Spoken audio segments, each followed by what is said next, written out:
tidak semua kesempatan layak kita ambil. Ada kalanya manusia menyebut dirinya pragmatis, padahal yang sedang terjadi mungkin adalah pergulatan antara hati nurani dan kepentingan. Kita berkata, kalau saya tidak memberi, saya tidak mendapatkan proyek. Kalau saya tidak ikut bermain, saya tidak bisa bertahan.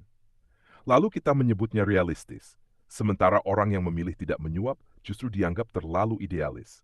Padahal, boleh jadi yang kita sebut pragmatisme itu hanyalah pembenaran atas sesuatu yang sebenarnya kita tahu salah. Kita tahu suap itu tidak benar, tetapi kita takut kehilangan uang, proyek, jabatan, atau kesempatan. Kita lupa bahwa kehilangan satu kesempatan tidak berarti kehilangan seluruh masa depan. Boleh jadi pintu yang kita inginkan tertutup karena Allah sedang mengarahkan kita kepada pintu lain yang belum kita lihat. Masalahnya, pintu yang dibuka oleh Allah seringkali tidak semudah pintu yang dibuka oleh jalan yang salah. Jalan yang benar membutuhkan kesabaran, perjuangan, bahkan mungkin waktu yang panjang. Namun, bukankah rezeki yang halal bukan hanya tentang berapa banyak yang kita dapatkan, melainkan juga tentang ketenangan yang menyertainya. Harta yang besar tetapi diperoleh dengan cara yang tidak benar, mungkin mampu membeli banyak hal, tetapi belum tentu mampu membeli ketentraman hati. Sebaliknya, penghasilan yang tidak seberapa, tetapi diperoleh dengan kejujuran, dapat menjadi lebih bernilai ketika di dalamnya ada keberkahan. Karena itu, jangan terlalu cepat menyebut orang yang menjaga integritas sebagai orang yang tidak realistis. Bisa jadi ia sedang memilih jalan yang lebih panjang, tetapi lebih tenang.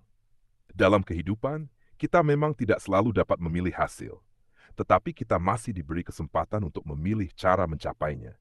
Dan disitulah integritas diuji. Tidak semua proyek harus kita dapatkan. Tidak semua kesempatan harus kita ambil.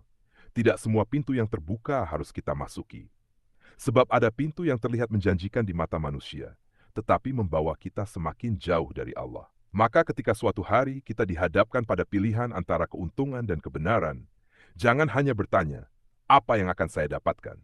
Tanyakan pula, dengan cara ini masihkah saya bisa mempertanggungjawabkannya di hadapan Allah? Sebab pada akhirnya, yang kita cari bukan sekadar keberhasilan dalam kehidupan, tetapi keberkahan dalam perjalanan dan keselamatan ketika kembali kepadanya. Integritas memang terkadang membuat kita kehilangan kesempatan. Tetapi kehilangan kesempatan tidak selalu berarti kehilangan rezeki. Boleh jadi, kita hanya sedang kehilangan satu pintu, agar Allah mengajarkan kita untuk percaya kepadanya dan menunggu pintu yang lebih baik. Karena seorang yang mengaku berjalan menuju Allah, hendaknya berhati-hati memilih jalannya.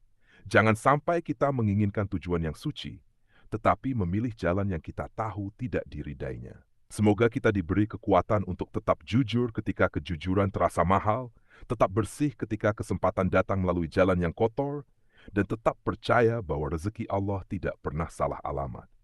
Wallahu a'lam bishawab.